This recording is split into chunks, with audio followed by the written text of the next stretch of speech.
Bonjour à toutes et à tous. Bienvenue à ce séminaire à distance. Ce séminaire-là qui constitue le troisième manifestation en matière de recherche organisée par le programme Apprendre. Je voudrais tout d'abord saluer les efforts gigantesques qui ont été réalisés par l'équipe de la coordination pour mettre en place cette modalité à distance qui vraiment freine, qui permet en fait de briser les frontières et qui permet d'avoir de bons échanges, je l'espère, pendant 4 jours. Alors, si vous permettez, je vais dans un premier temps présenter très brièvement le programme Apprendre. Vous avez eu la boucle à l'entrée. Il s'agit en fait de l'acronyme qui signifie appui à la professionnalisation des pratiques enseignantes et au développement des ressources. C'est un programme qui est coordonné et géré par l'Agence universitaire de la francophonie, l'AUF, et c'est un programme qui est axé sur le développement professionnel des acteurs de l'éducation, toutes catégories confondues. Il couvre de façon progressive 26 pays, notamment en Afrique subsaharienne, mais aussi en Haïti, au Liban.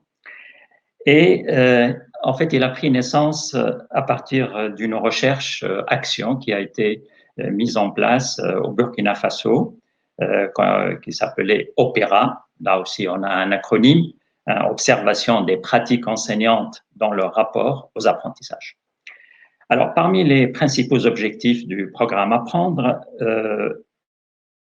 c'est avant tout un objectif général qui consiste à accompagner des systèmes éducatifs, aussi bien au fondamental qu'au secondaire, les accompagner dans le pilotage des actions éducatives, dans le renforcement de la supervision pédagogique et de la production d'outils, de ressources pour la formation, pour la classe, les accompagner aussi dans la promotion de ce qu'on appelle les communautés d'apprentissage, ce qui fait l'objet d'ailleurs de notre séminaire au cours de cette semaine. Accompagnement aussi dans le renforcement des capacités en ingénierie de la formation et notamment en ingénierie numérique grâce au TIS. Il encourage aussi les recherches-actions et le programme Apprendre a procédé à 3 appels à projets qui sont suivis toujours par des experts, soit du comité scientifique du programme Apprendre, soit d'autres experts. Et on a eu successivement 3 projets à recherche qui sont en cours. Le premier a porté sur documenter et éclairer les politiques éducatives. Le second a eu comme thématique la transition école-lycée. Et le troisième, qui est en collaboration avec Élan, le programme Élan, École et langue nationale en Afrique, a porté sur l'enseignement-apprentissage bilingue. Alors, les structures qui sont à la base du fonctionnement du programme Apprendre sont les suivantes. D'abord, on a le pilotage de l'AUF, et grâce notamment à l'initiateur de ce programme, Pierre-Jean Loiret. On a une équipe de coordination, une coordination qui est située à Paris, à Dakar et à Yaoundé. Il y a un comité d'orientation. Il y a aussi le conseil scientifique qui est composé de 12 membres, avec cette parité nord, sud, genre, ainsi de suite. Et puis, il y a également ce qu'on appelle des GTE, c'est-à-dire des groupes thématiques d'expertise. Et ils sont constitués d'un vivier d'experts qui travaillent sur des thématiques éducatives telles que la professionnalisation, l'ingénierie de la formation, notamment le recours au TIS, l'enseignement des mathématiques, l'enseignement de la lecture-écriture, l'évaluation, la formation initiale, et puis, le GTE 3, pourquoi je l'ai laissé en dernier lieu, c'est pour indiquer qu'il est à l'origine de cette grande manifestation qui est le séminaire que nous suivons aujourd'hui.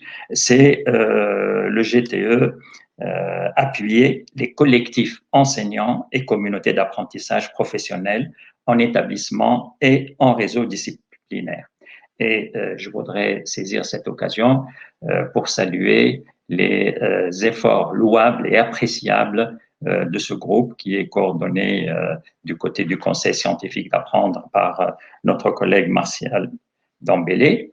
Je loue vraiment les efforts qu'ils ont accomplis pour la préparation, pour la mise en place, aussi bien scientifique que logistique, de ce séminaire. Alors, quelles sont les modalités aussi très brièvement du fonctionnement du programme Apprendre?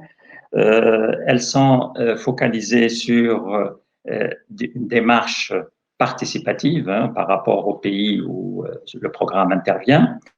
Donc, il y a d'abord la préparation de ce qu'on appelle une feuille de route, qu'on appelle PTA, donc un programme de travail annuel, qui se fait forcément en articulation avec le plan stratégique du pays et avec les besoins exprimés par les différents ministères des pays concernés. Il y a aussi, par rapport aux actions et au champ d'action d'apprendre, il y a aussi tout ce qui est organisation d'ateliers, de formation, d'ateliers pour des expertises dans telle ou telle problématique éducative. Apprendre aussi organise des journées nationales de la recherche dans tel ou tel pays, des recherches et des travaux d'innovation en éducation. Et en même temps, Apprendre participe aussi à l'organisation de séminaires internationaux et on en est à notre troisième version. Et les thématiques sont toujours en rapport avec les besoins des pays et l'évolution de la recherche dans le domaine de l'éducation. Alors, après cette présentation générale et très succincte du programme Apprendre, permettez-moi de présenter la problématique de ce séminaire qui est intitulé donc Se professionnaliser en collaborant, et on voit justement la mise en évidence de cette optique qui est une optique de prédilection du programme Apprendre. Donc, c'est le développement professionnel des acteurs, de tous les acteurs du système éducatif.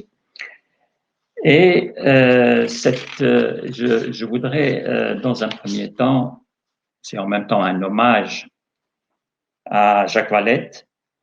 Lors de l'une des réunions du conseil scientifique, Jacques a fait cette proposition originale concernant la thématique à retenir pour le séminaire. Et c'est lui, en fait, qui a été à l'origine du choix de ce thème-là. Je voudrais, en votre nom, lui rendre hommage à cette occasion. Et c'est à ce moment-là que l'idée de travailler sur le terrain, de cerner des problématiques en rapport avec cette thématique centrale d'apprendre, c'est à ce moment-là que l'idée a pris forme et elle s'est concrétisée à partir de l'organisation de ce séminaire. Et il porte donc, du point de vue de sa problématique, de la problématique qu'il aborde, il traite de ce volet qui est les communautés d'apprentissage et le travail collaboratif des réseaux d'enseignants dans tel ou tel pays. Et il s'agit donc de se poser la question suivante: comment développer, comment renforcer peut-être, comment mettre en place sur le terrain, donc au niveau de l'établissement, comment mettre en place cette culture de ce qu'on peut appeler la collaboration de proximité, et comment en fait assurer un bon accompagnement de ces réseaux d'enseignants, de formateurs autour d'un établissement, autour d'un ensemble d'établissements scolaires. Et on sait très bien justement que toute réforme, toute innovation en éducation ne peut vraiment se développer, ne peut être efficace que si elle atteint la pratique. Et le terrain et la classe, et donc qu'elle ait un impact sur les résultats des élèves. Donc, elle ne peut être efficace que si vraiment il y a cette plateforme qui est celle de la classe, de l'établissement et peut-être d'un ensemble d'établissements. Donc, on se situe là par le choix de cette problématique de notre séminaire. On se situe au niveau méso, c'est-à-dire de l'établissement, de l'école, et au niveau micro, celui de la classe et de l'enseignant. Et en fait, l'établissement et l'école constituent des lieux de créativité si on arrive à mettre en place ces réseaux, ces communautés d'apprentissage. C'est aussi un lieu de validation, d'une innovation, et c'est surtout un facteur de contextualisation de telle ou telle approche pédagogique, de telle ou telle innovation. Parce que c'est là que la réforme prend place, c'est là qu'il y a un impact sur l'enseignant, sur l'élève et ses résultats scolaires. Et donc, c'est un travail qui est fondé sur la collaboration, sur les échanges, sur la mutualisation des expériences et en même temps une réflexion sur ces expériences, ce qui est vraiment l'ADN du programme Apprendre. Et ce réseautage ou bien cette forme de collaboration va prendre différentes formes et différentes stratégies selon les systèmes éducatifs, selon évidemment l'approche curriculaire adoptée, selon les traditions de collaboration dans tel ou tel pays, selon les structures institutionnelles qui sont mises en place, selon les capacités numériques aussi du pays ou de la région, puisqu'il y a un recours du TIS qui se fait de plus en plus indispensable à la suite de la crise sanitaire, et ce qui évidemment justifie la présentation d'études de cas dans le cadre des travaux de ce séminaire. Voilà donc une présentation globale de la problématique que nous allons aborder pendant ces 4 jours. J'en viens maintenant à un autre volet de cette première partie du séminaire, la première journée, qui sera inaugurée par une conférence de Madame Marguerite Alté. Et si vous permettez, je vais la présenter très brièvement, même si ça ne va pas rendre compte de sa notoriété et des travaux qu'elle a réalisés au profit de l'éducation et du système éducatif un peu partout dans le monde. Alors, Madame Marguerite Alté est professeure émérite à l'Université de Nantes. Elle a occupé beaucoup de postes de responsabilité dans cette université, notamment sa direction de l'IFM de Nantes à l'époque. Et puis elle a conduit beaucoup de recherches sur la problématique essentielle pour elle de l'analyse des pratiques enseignantes, avec cet aspect réflexif, comment on réfléchit sur ces pratiques et les pratiques des autres, les pratiques enseignantes, les pratiques de formation. Et a commencé par ses travaux qui étaient vraiment pionniers dans le domaine du micro-enseignement, en passant par sa contribution importante à cette recherche-action qui a été en quelque sorte la genèse du programme Apprendre. C'était le projet Opéra qui a été mis en place au Burkina Faso. Opéra, c'est l'acronyme de Observation des pratiques enseignantes dans leur rapport aux apprentissages. Et elle a été vraiment la cheville ouvrière de cette initiative avec d'autres collègues du Nord et du Sud. Et cette carrière a abouti actuellement à la coordination du groupe thématique d'expertise, groupe 1 du programme Apprendre, qui est intitulé « Professionnaliser les acteurs de l'éducation ». Elle a aussi, Marguerite Alté a aussi accompagné plusieurs réformes, des programmes scolaires, des programmes de formation au niveau des structures ou des centres de la formation initiale et continue dans plusieurs pays, en Afrique subsaharienne, au Maghreb, en Haïti. Et je me contente pour de terminer cette présentation qui ne rend pas compte, comme je l'ai dit justement, de la qualité de ces travaux. Parmi ces publications, donc je termine par 2 ou 3 publications de Marguerite Alté. En 2018, chez PUF, elle a publié les pédagogies de l'apprentissage. Ensuite, un autre ouvrage qui date de 2013 aussi avec Étienne, Desjardins, Paquet, Perrineau, Former des enseignants réflexifs, obstacles et résistance.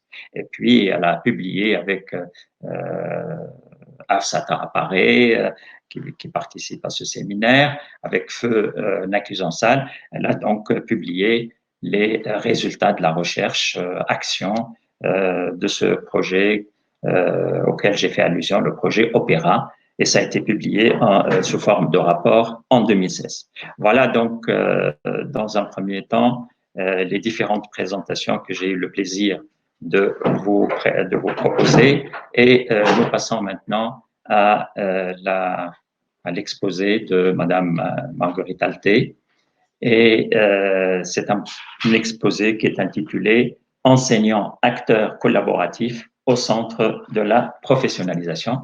Donc, la parole est à Madame Marguerite Alté. On l'appelle familièrement Maggie.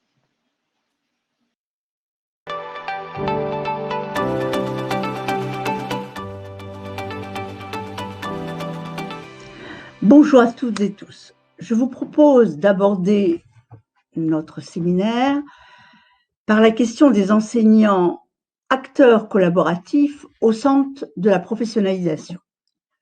2 termes clés. Professionnalisation, comme vous le savez, c'est un terme polysémique. J'en rappellerai vite 3 sens.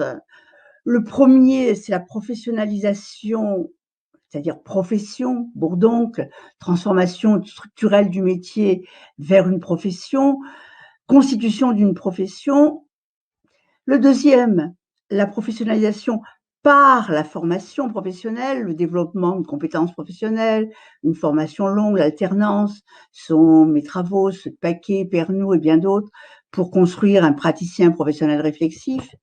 Le troisième, c'est celui développé par Richard Witorski, il le reprendra samedi, la professionnalisation et l'efficacité au travail, en lien avec l'efficacité au travail. Ce qui nous concerne aujourd'hui, c'est le second sens de professionnalisation. Se professionnaliser en collaborant. Les acteurs se professionnalisent, c'est-à-dire vont devenir des professionnels par la collaboration. Alors, professionnalisation, ça signifie évolution des anciennes professionnalités. Effectivement, les enseignants sont restés longtemps isolés dans leur classe. Et là, il s'agit de construire de nouvelles professionnalités adaptées aux situations professionnelles d'aujourd'hui, dont la collaboration.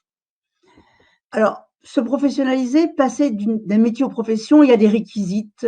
Je les rappelle rapidement, il y a les savoirs professionnels reconnus de sciences de l'éducation, les didactiques, les stratégies efficaces, l'autonomie au travail, un prescrit ouvert, une orientation éthique, une formation initiale et continue pilotée par les enseignants professionnels et une prise collective des acteurs sur leur métier, un contrôle du métier par les pairs, une résolution des problèmes ensemble, une expertise, une reconnaissance de la profession interne et sociale pour une fonction riche, difficile, mais valorisée.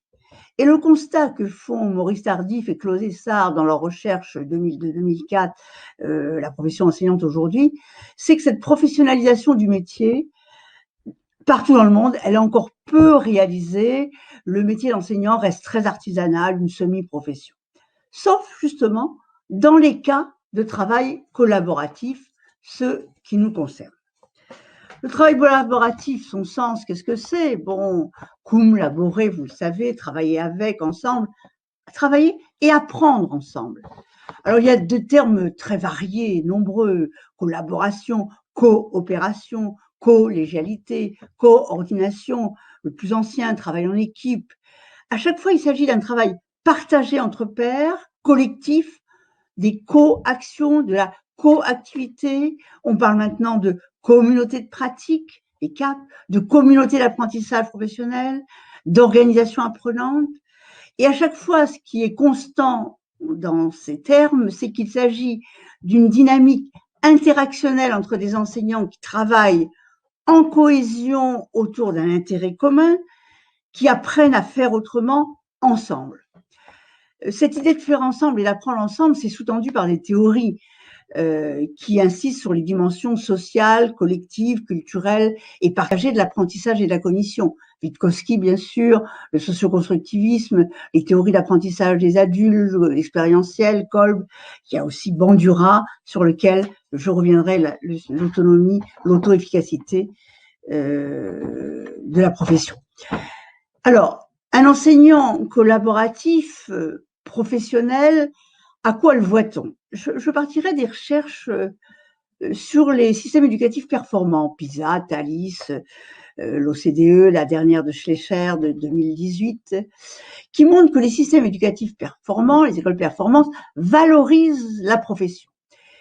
Et que ces facteurs valorisants ont tous une incidence sur le SEP, sentiment d'efficacité personnelle des enseignants, la théorie d'Albert Bandura. Alors, aussi bien sur la classe, avec la réussite de l'enseignement-apprentissage, maîtrise de la gestion de classe, du climat, implication des élèves, mise en activité des élèves, les interactions, etc. Mais surtout, en ce qui concerne l'enseignant lui-même. Et il y a 4 facteurs qui nous concernent particulièrement, c'est que l'enseignant qui analyse et comprend sa pratique, la mutualise, l'enseignant qui collabore avec ses collègues, s'entraide en vue de l'amélioration des apprentissages, l'enseignant qui participe aux décisions de l'école ou qui est satisfait de son école parce qu'elle réussit, eh bien, là, ces actions du sentiment d'efficacité personnelle qu'il ressent agissent sur la réussite des élèves.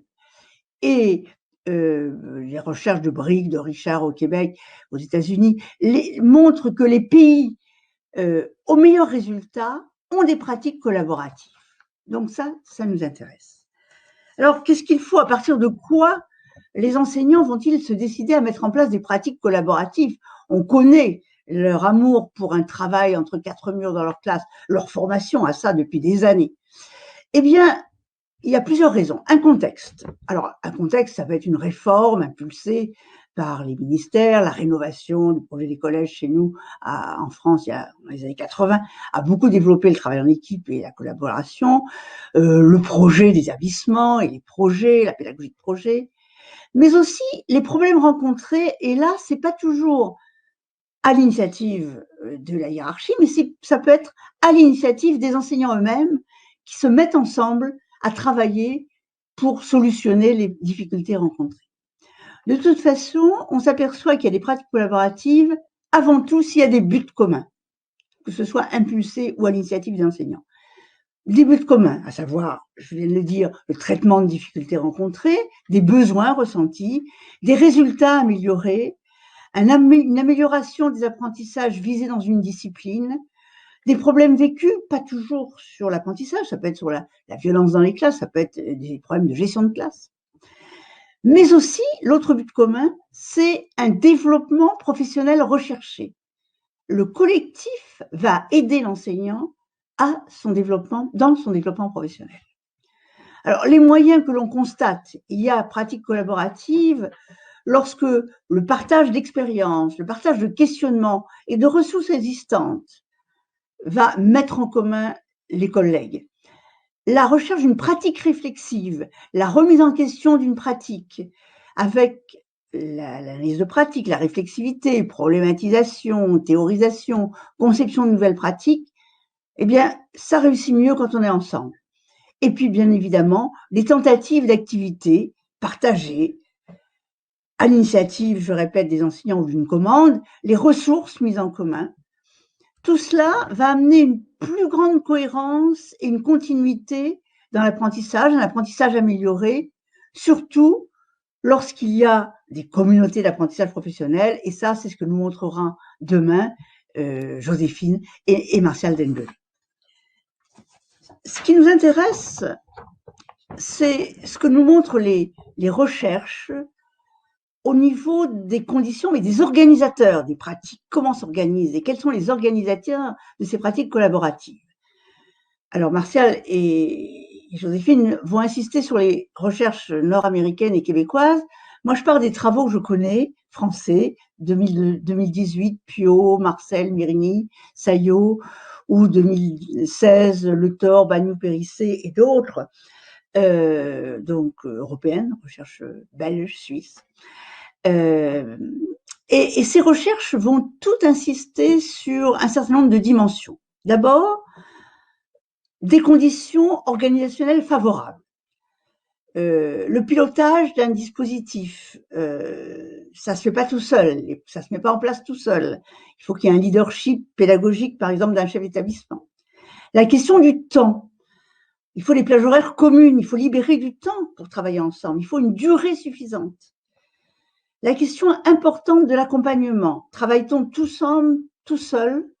Les enseignements seuls peuvent-ils réussir leur pratique collaborative? Ont-ils besoin d'être accompagnés par des inspecteurs, par des conseillers pédagogiques, par un leadership pédagogique?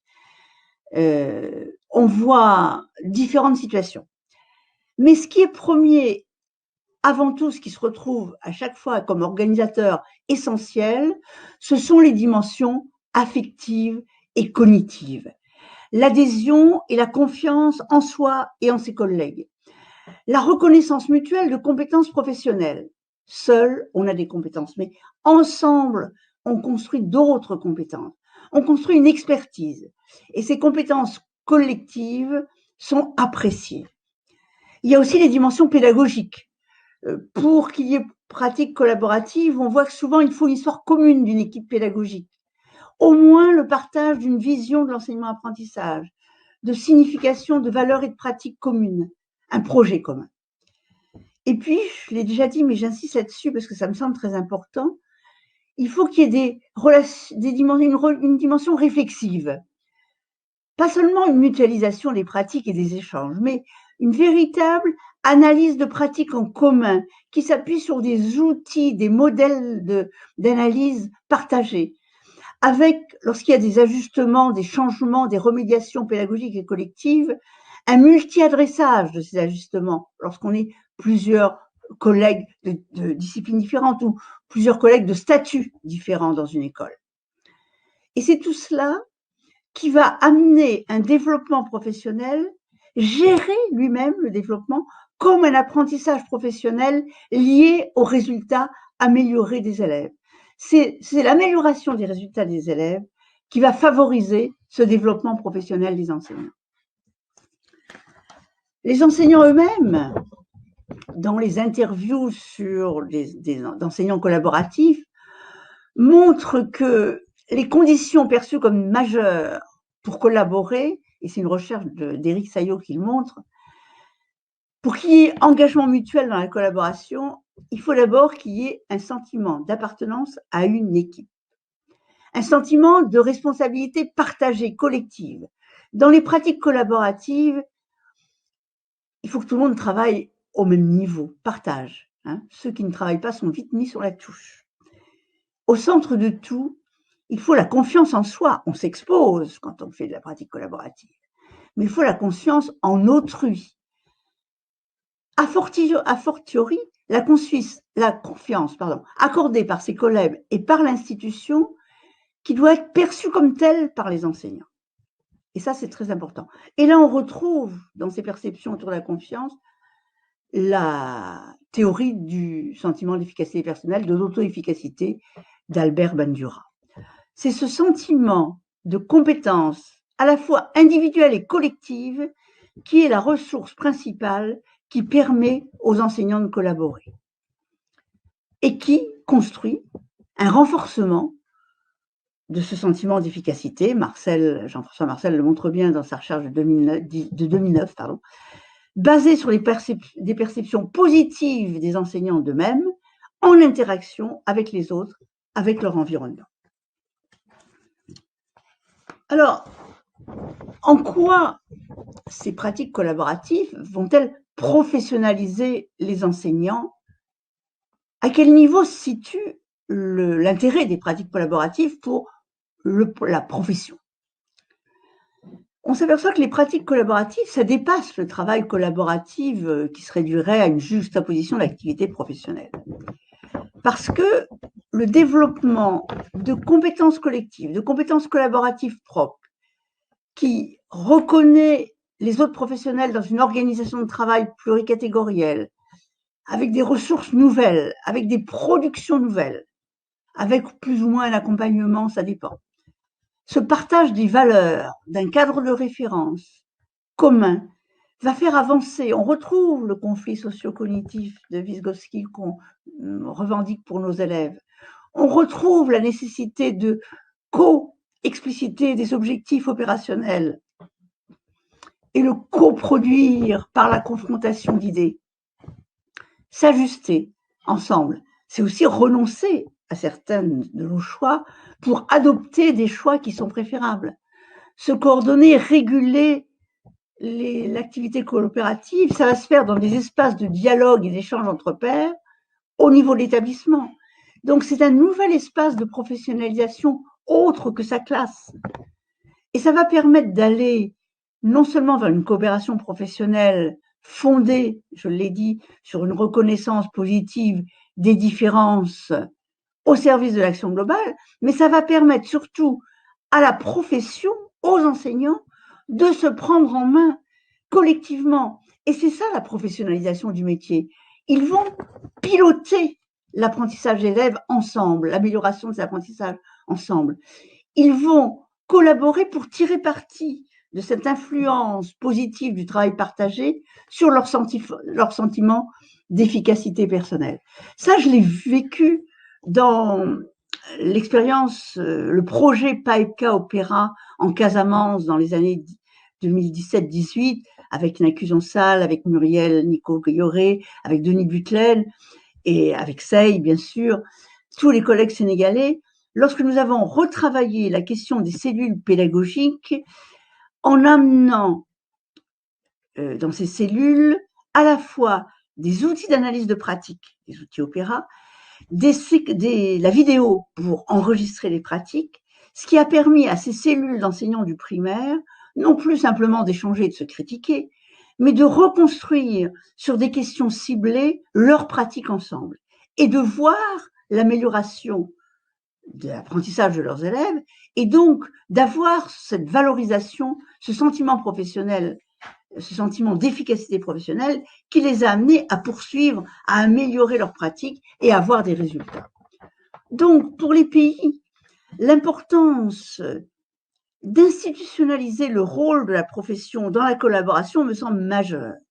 Se professionnaliser par la collaboration, par la mobilisation, par un enseignement qui va être non pas piloté seul, mais piloté par des enseignants ensemble.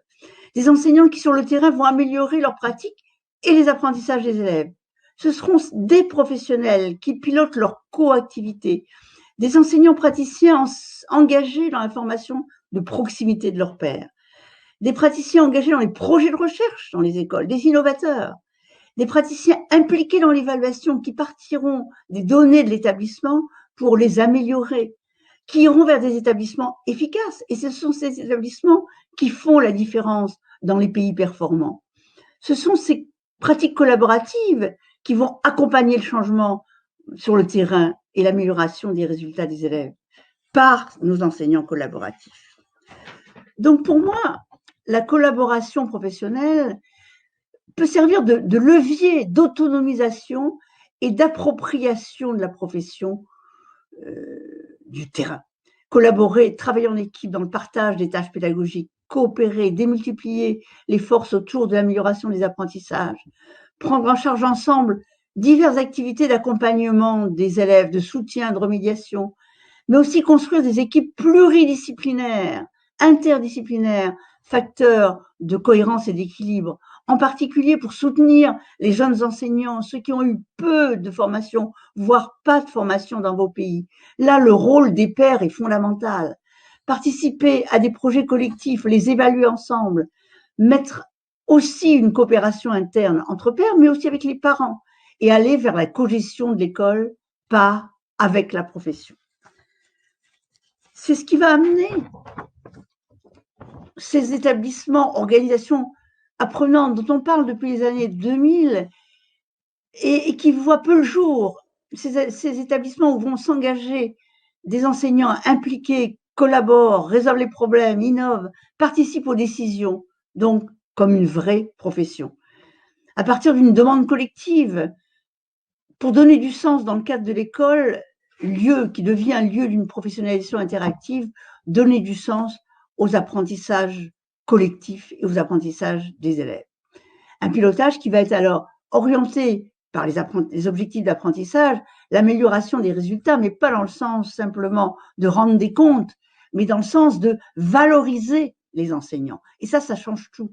Avec des recherches aussi collaboratives entre praticiens et chercheurs, recherche-action, dans une optique d'émancipation et pas de best practice à défendre. Alors pour conclure, je reviens sur mon titre, des enseignants, acteurs collaboratifs autonomes au centre de la professionnalisation.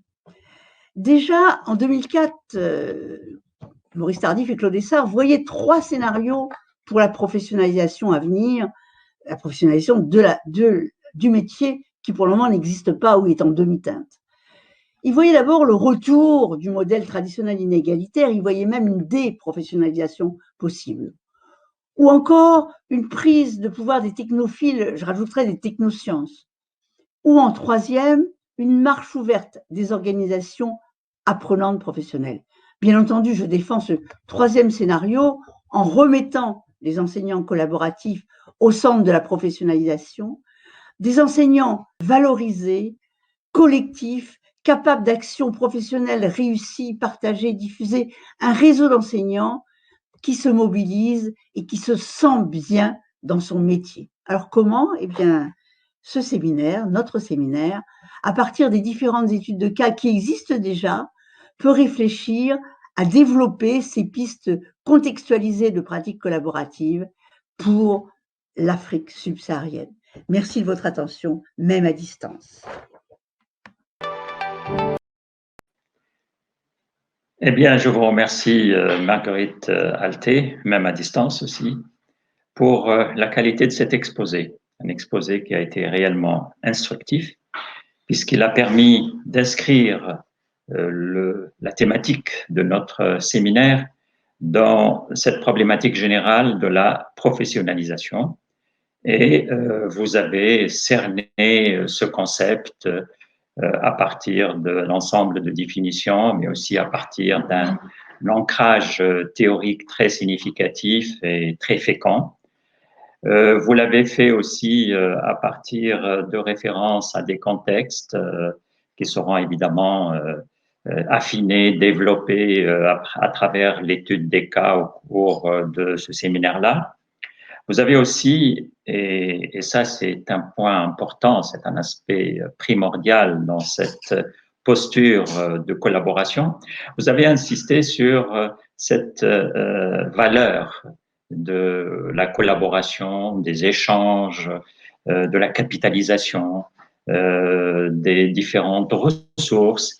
Et j'ai trouvé que cela a été très significatif de cette culture de la collaboration de proximité parce que, surtout vous l'avez signalé, surtout qu'elle a un impact sur la façon dont l'enseignant va communiquer avec ses élèves en classe. Donc, c'est vraiment une culture à renforcer, à développer, surtout dans des contextes, dans des situations où on a besoin d'avoir ces échanges ou dans des contextes où il y a ces ruptures, malheureusement, de ce type de synergie entre les individus et entre les communautés et au sein d'une communauté d'apprentissage. Vous avez aussi évoqué la question fondamentale de l'accompagnement et des formes d'accompagnement pour mettre en place ces communautés d'apprentissage et vous avez en même temps insisté sur l'apport de toute réflexion sur les pratiques. Hein. C'est cet aspect réflexif qui est primordial dans ce genre de comportement pédagogique, dans ce genre d'expérimentation de la communauté d'apprentissage. Et ce qui a aussi émergé de votre exposé, c'est cette idée que les pratiques collaboratives constituent un véritable levier pour le développement professionnel, et on est en plein dans les préoccupations du programme Apprendre, qui sont celles aussi de tous les pays qui veulent mettre en place ce type de réseau, de réseautage, ce type de communauté d'apprentissage. Surtout que cela a un impact réel sur les performances des élèves et sur la qualité des apprentissages à travers les résultats scolaires. Bien. Alors, je vois qu'il y a pour le moment très peu de questions, sinon pas de questions de la part du public. Je vais quand même me substituer à certaines d'entre vous, à certaines personnes qui auraient pu poser des questions. Donc, je vais avoir le statut de quelqu'un qui a suivi l'exposé de Marguerite Alté et à qui une ou deux questions ont été inspirées. Alors, je commencerai par, si vous permettez, Marguerite, je vais te tutoyer et utiliser le nom familier, hein, donc Maggie. Alors, j'aurais une ou deux questions à la suite de ton exposé vraiment très instructif et très clair. Le premier concerne la place du projet, ce qu'on appelle le projet d'établissement dans ce dispositif qui fait l'objet de notre débat au cours de ce séminaire. Merci Mohamed. Bonjour à toutes et à tous. Donc, je réponds volontiers aux questions, à ta première question.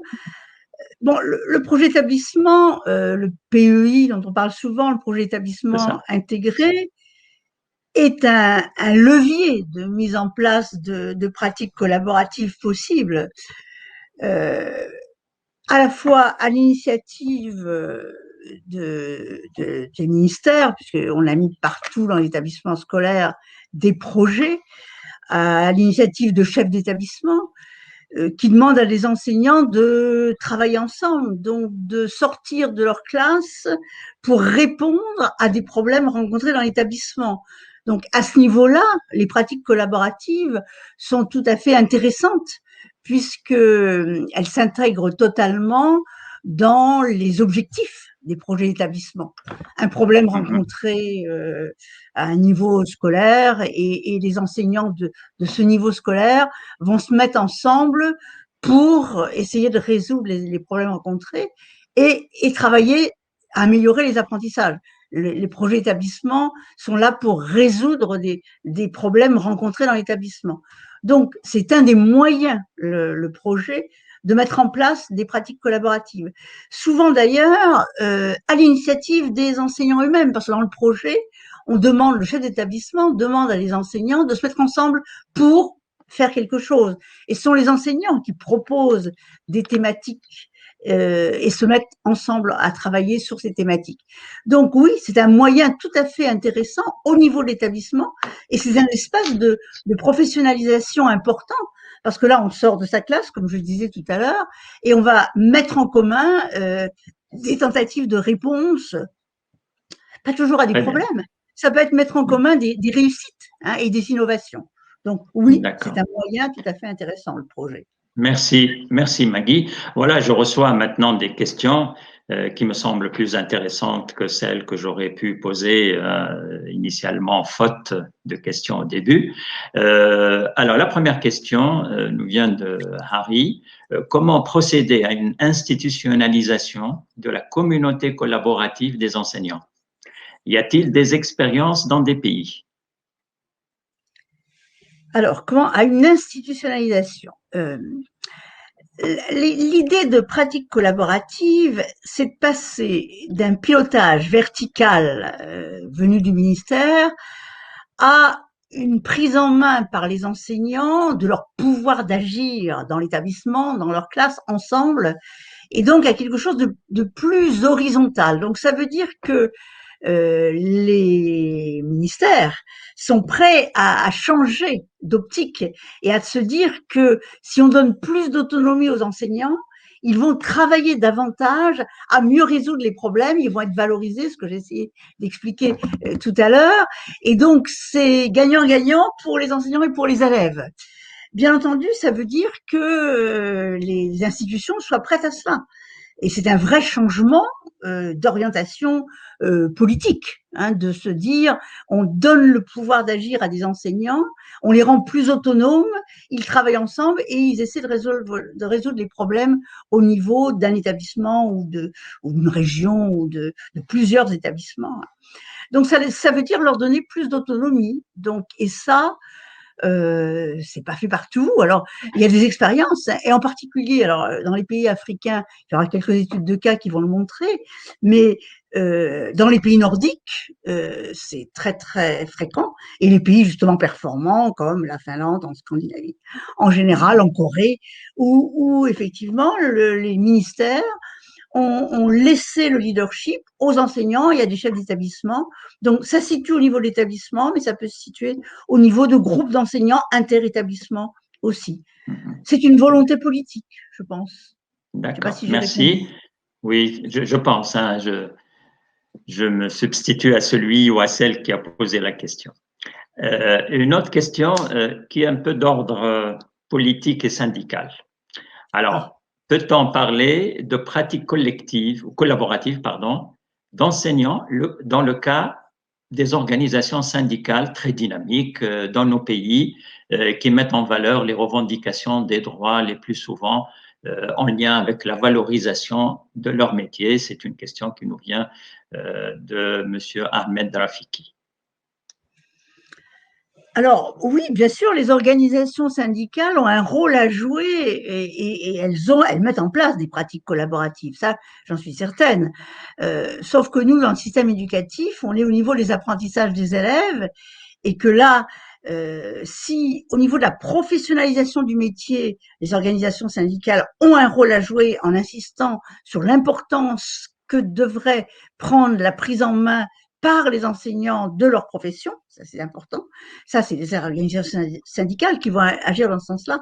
Après, au niveau des établissements, on voit bien que tout se joue dans des collectifs enseignants, appuyés ou non par des organisations syndicales, ça bien sûr, mais que ce qui concerne à ce moment-là le niveau de l'établissement, le niveau, c'est l'apprentissage des élèves, et là, c'est ce désir d'améliorer l'apprentissage, de réussir davantage son métier, qui fait que les enseignants se prennent en main parce qu'ils se sentent valorisés. Mais je crois que là, pour les organisations syndicales, il y a un levier important.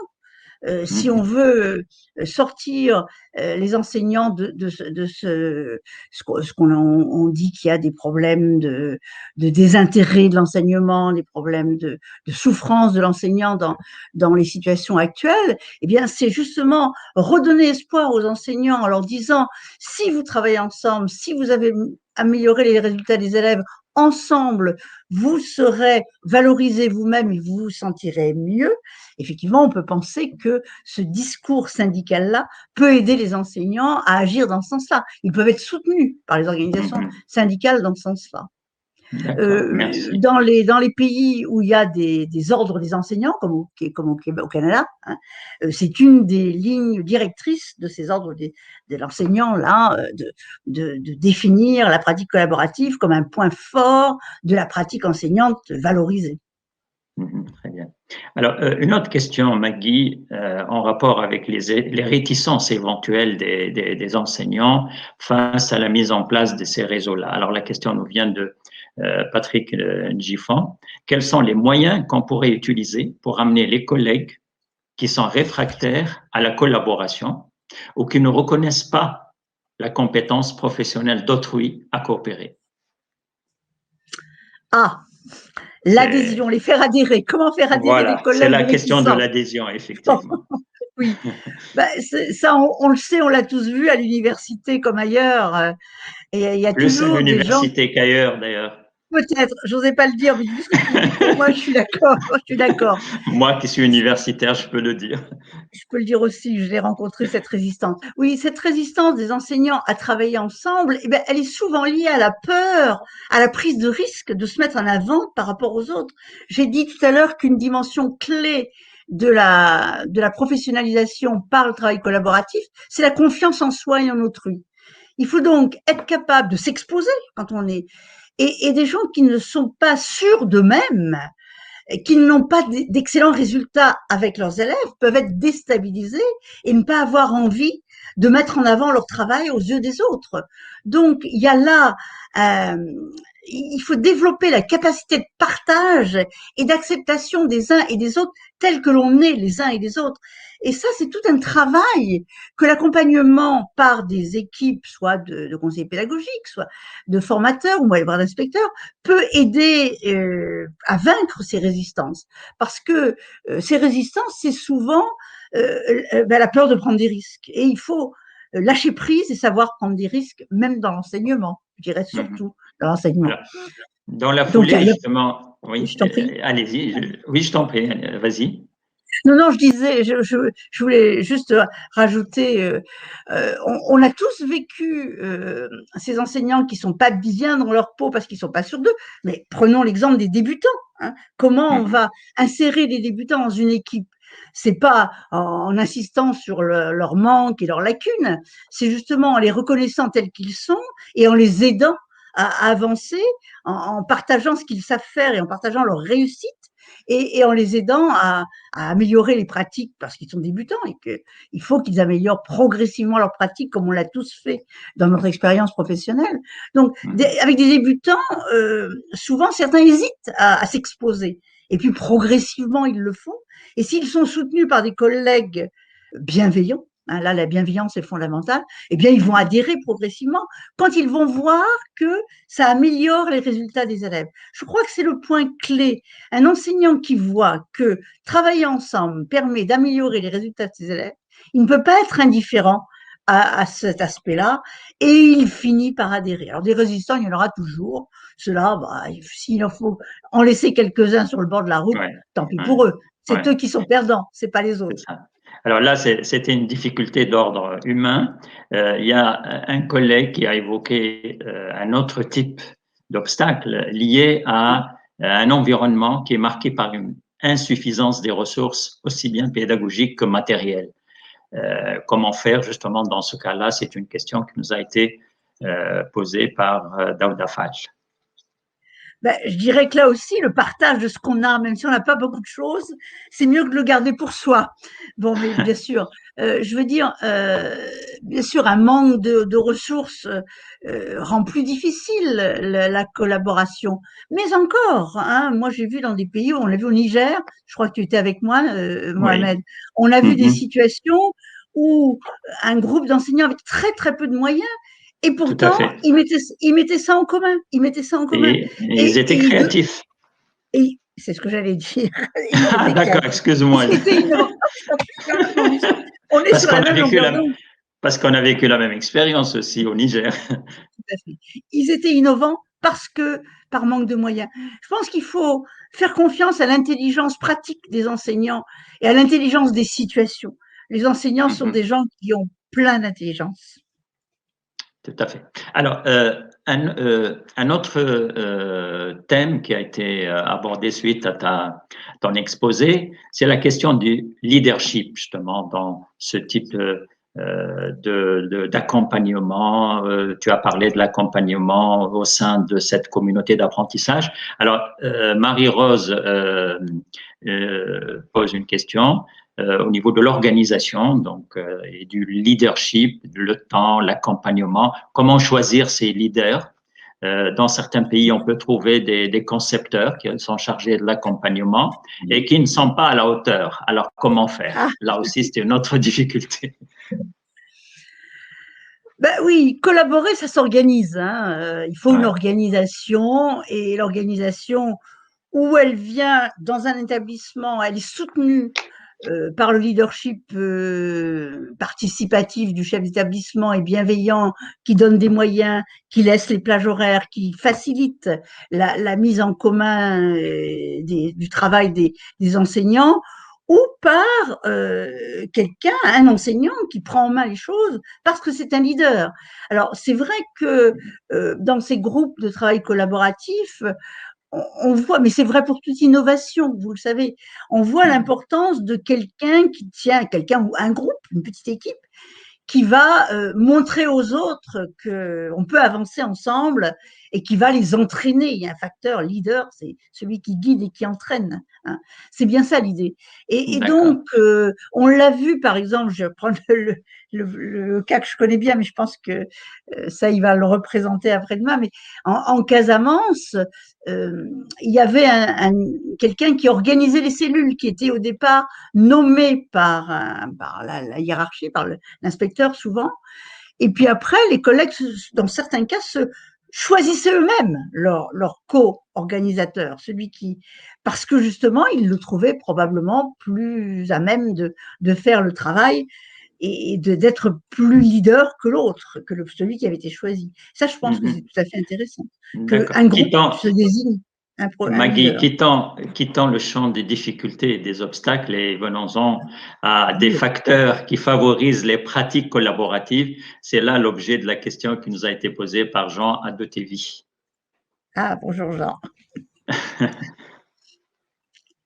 C'est quoi? Alors, les facteurs qui favorisent les pratiques collaboratives, justement, d'après toi. Ah, les facteurs. Je suis un peu passé, j'ai un peu passé en revue ces facteurs. J'ai dit où c'est à l'initiative d'enseignants qui se sentent pas même seuls de régler leurs problèmes et qui ont besoin des autres et qui se mettent à travailler ensemble. Donc, une équipe d'enseignants qui fait confiance aux autres. Et puis voilà, c'est parti, il y a une adhésion, il y a une équipe. Donc, un facteur humain, une dynamique interactionnelle qui naît autour d'un objectif commun. J'ai insisté là-dessus, il faut qu'il y ait un objectif commun. Soit c'est des facteurs qui favorisent les pratiques, c'est une situation problématique dans un établissement et où le chef d'établissement va faire appel à un groupe, un enseignant, ou au niveau d'une discipline. Ça peut être une discipline où on se rend compte que dans toutes les classes, il y a un problème linguistique ou autre, et on se dit, tout seul, on n'y arrive pas, on va se mettre ensemble. Et le facteur là qui va faciliter, c'est le chef d'établissement qui va donner les moyens pour que les collègues se rencontrent. Changer, par exemple, l'emploi du temps pour que les collègues puissent avoir des moments de concertation. Rien que ça, c'est un facteur aidant à la mise en place de pratiques collaboratives. Mais je reviendrai toujours à cette idée que le projet commun, c'est vraiment l'amélioration des apprentissages des élèves ou la réussite. Et parce qu'on parle beaucoup de problèmes, mais ça peut être autour de réussite. Un enseignant qui réussit quelque chose et qu'il partage avec d'autres, et les autres essaient de faire de même, et à ce moment-là, on fait une petite équipe autour de cela. Et c'est ces facteurs-là humains qui, avant tout, vont favoriser les pratiques collaboratives. Confiance en soi, confiance en autrui. D'accord. Dans le même sens, Maggie, c'est une question qui nous est posée par notre amie Patricia Nebout. Y a-t-il eu des résultats scientifiques indiquant l'impact des pratiques collaboratives sur les résultats scolaires des élèves? Parce que tu as évoqué justement cette dimension, l'impact sur les résultats des acquis. J'ai cité les pays performants, les pays qui ont les meilleurs résultats. Et l'OCDE, les travaux de l'OCDE le montrent bien, les travaux de l'OCDE. D'accord. Mais je pense que Joséphine, demain ou après-demain, demain, je crois, va donner des exemples aussi. Au Québec, il y a plusieurs travaux de recherche qui montrent ce qui a amélioré les apprentissages des élèves. Il y a des travaux. Alors, il y a Brick, il y a Richard, il y en a d'autres, elle les cite dans sa note de synthèse. Alors, on va revenir peut-être sur un aspect qui est plutôt du côté des obstacles, mais d'un autre type d'obstacle évoqué par Coadio Yeboah, Germain, sur les prescriptions institutionnelles qui sont forte dans tel ou tel pays, dans la gestion des progressions, des programmes, dans le découpage des contenus en séance. Est-ce que cela ne pourrait-il pas constituer un frein à l'autonomisation des enseignants? Bon, ça dépasse un petit peu les Oui, communautés d'apprentissage, oui. Non, mais bon, c'est vrai, mais là, tout dépend de la politique éducative effectivement mise en place. Bon, les prescriptions dans tous les systèmes éducatifs, il y a des prescriptions, il y a des programmes. Mais là, les pratiques collaboratives, elles vont se greffer à un moment donné du travail de l'enseignant, à un moment où on rencontre, je ne reviens pas là-dessus, des difficultés à gérer qu'on ne peut pas gérer seul. Donc, les prescriptions, oui, s'il n'y a personne pour aider les enseignants à se mettre ensemble, si chaque établissement n'est pas là, si l'inspecteur n'est pas là, effectivement, ce sera difficile. Mais je ne pense pas que le prescrit empêche une certaine autonomie. L'autonomie, elle se construit, hein, ça n'existe pas en soi, l'autonomie. L'autonomie, ça se construit à travers des pratiques. C'est pour ça que je parlais de processus d'autonomisation. Et le fait de se mettre ensemble pour travailler à résoudre des problèmes à côté de ce qui est prescrit, mais qui répond au prescrit aussi, mais ensemble, va faciliter l'évolution des apprentissages en général, c'est ce qu'on vise. Donc, alors, peut-être une ou deux dernières questions, parce que on arrive à la fin de la séance. On a eu vraiment des questions multiples, hein, et un foisonnement justement de propositions et de questions. Et je tiens à remercier toute l'assistance pour ses contributions fécondes, mais comme vous le savez, on n'arrive pas à répondre à l'ensemble des questions, hein, non seulement du côté de Maggie, mais aussi du côté des contraintes temporelles. Peut-être que je terminerai par une question en rapport avec la formation initiale, une question qui a émané de Babacar Gueye. Est-ce que la formation initiale des enseignants n'est pas le moment idéal pour les préparer au travail collaboratif intra- et interdisciplinaire? absolument, c'est une très bonne question. Bien sûr, si en formation initiale, on parle pas de travail, on fait pas travailler les étudiants, les stagiaires ensemble, si il n'y a pas de travail collaboratif déjà au sein des ateliers de formation initiale, si on les prépare pas à partager, évidemment, quand ils vont arriver dans les établissements, s'il n'y a pas de travail collaboratif dans l'établissement, ils vont pas l'inventer. Donc, je crois qu'effectivement, il faut qu'il y ait un isomorphisme, j'en parle tout le temps, entre la formation initiale et les pratiques à construire en formation continue.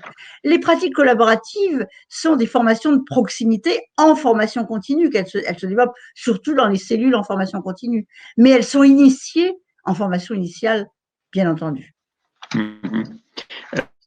Peut-être une toute dernière question qui a été soulevée par Coma Eric Doty. Les pratiques collaboratives doivent-elles être institutionnalisées ou reposer sur la spontanéité?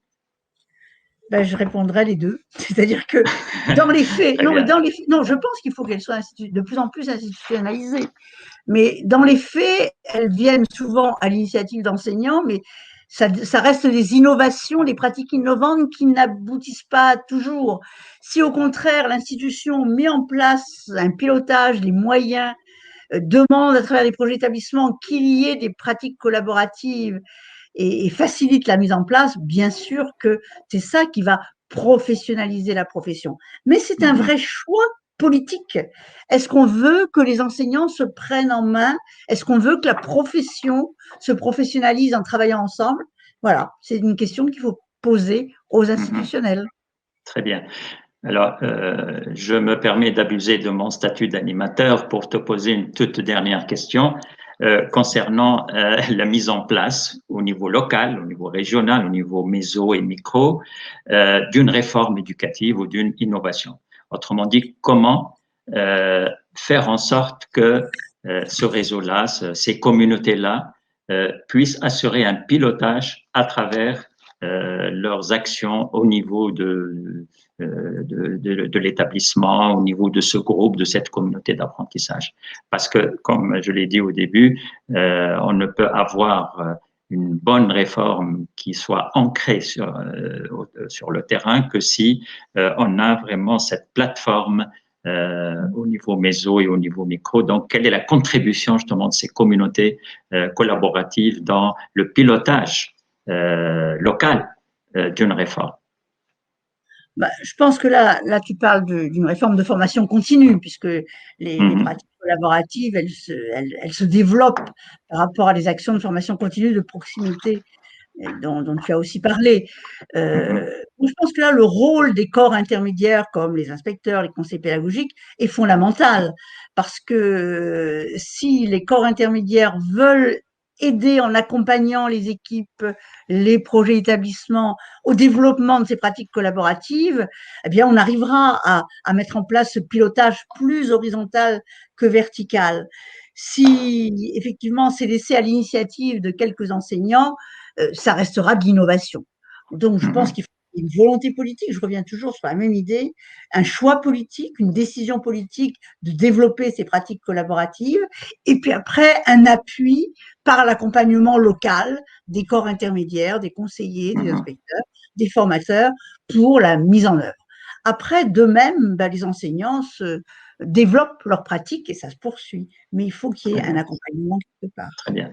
Alors, au terme de cette séance, je voudrais d'abord te remercier vivement pour ta contribution, pour les différentes réponses que tu as proposées à nos, j'allais dire, auditeurs. Et en même temps, je n'ai pas le terme qu'on peut utiliser dans cette formalité, dans cette modalité à distance. Je tiens aussi à vous remercier toutes et tous pour ces contributions à travers vos questions qui étaient réellement pertinentes et ciblées. Et je trouve que cette première séance, cette première journée a été particulièrement féconde parce qu'elle a cerné ce champ des communautés d'apprentissage. Elle a permis aussi de délimiter les rôles, les modalités qui peuvent être préconisées pour la réussite de ce genre de réseautage, qui permet aussi ça a été aussi une journée de réflexion et de débat sur l'ancrage épistémologique, théorique, alimenté par des exemples empruntés à différents contextes. Et je trouve que cela va contribuer justement à développer ces comportements collaboratifs au sein d'un établissement, au sein d'un groupe d'établissements pour améliorer précisément la qualité des acquis scolaires, ce qui est en fait la visée principale de ce programme et de tous les systèmes éducatifs. Alors, avant de clore notre séance, je voudrais annoncer le reste du menu par rapport aux jours qui viennent. Demain, on aura donc une présentation de l'état des lieux de la recherche francophone sur les communautés d'apprentissage pratique. À la suite de cet exposé qui a fait l'objet d'une recherche passionnante et d'une recherche très riche et instructive, vous aurez une présentation d'un ensemble de cas étudiés. Et là, on aura demain donc la présentation d'un témoignage issu d'expériences menées au Bénin et en Côte d'Ivoire. Alors, le jeudi 25 février sera consacré à la suite de ces témoignages à travers des exposés qui seront faits par des représentants du Sénégal et du Mali. Et la dernière journée, qui est la journée de clôture, sera consacrée à une présentation de la conférence de clôture de Richard Witorski, suivie d'une synthèse sur l'ensemble des travaux. Donc, au terme de cette première séance que j'ai trouvée particulièrement intéressante, avec vos contributions très riches et qui ont constitué des apports louables pour faire évoluer cette problématique. Au terme donc de cette journée, je tiens à vous remercier et vous serez donc demain à la même heure, donc 15 heures heure TG. Excusez-moi, c'est le temps universel, donc demain à 15h. 14h, excusez-moi, hein, une déformation puisque je suis là sur un autre réseau horaire. Bien, au revoir et à demain. Au revoir à tous et à toutes. Au revoir à toutes et à tous. Les pays d'Afrique subsaharienne ont accompli des progrès considérables en matière d'accès à l'éducation depuis les années 2000. Toutefois, l'apprentissage des élèves demeure fragile, notamment en lecture et en mathématiques. L'enjeu de la qualité de l'éducation est crucial pour l'avenir des systèmes éducatifs et des jeunes générations. Le développement professionnel des enseignantes et des enseignants en relation avec leur pratique de classe est donc déterminant pour répondre aux difficultés d'apprentissage des élèves. Le programme Apprendre accompagne les ministères de l'Éducation de 26 pays francophones en matière de renforcement des capacités des enseignants du primaire et du secondaire. À la demande de ces pays, Apprendre mobilise un réseau d'experts et de partenaires pour des missions de formation, d'audit, de diagnostic et d'ingénierie destinées aux directions techniques des ministères de l'Éducation. Le programme privilégie 4 modes opératoires: des missions d'expertise à la demande des ministères de l'Éducation, des ateliers de formation destinés aux cadres du système éducatif et aux formateurs d'enseignants, des projets de recherche en éducation, des activités et événements scientifiques de partage d'expériences et de valorisation des savoirs.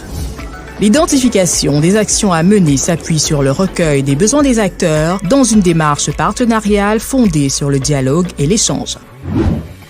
L'AUF est chargée de coordonner le programme en répondant aux demandes des pays éligibles et en animant le dispositif d'expertise et de mise en réseau à l'international. Apprendre est une réponse innovante et transversale aux défis de l'éducation en Afrique subsaharienne, au Maghreb, en Haïti, au Liban et dans l'océan Indien.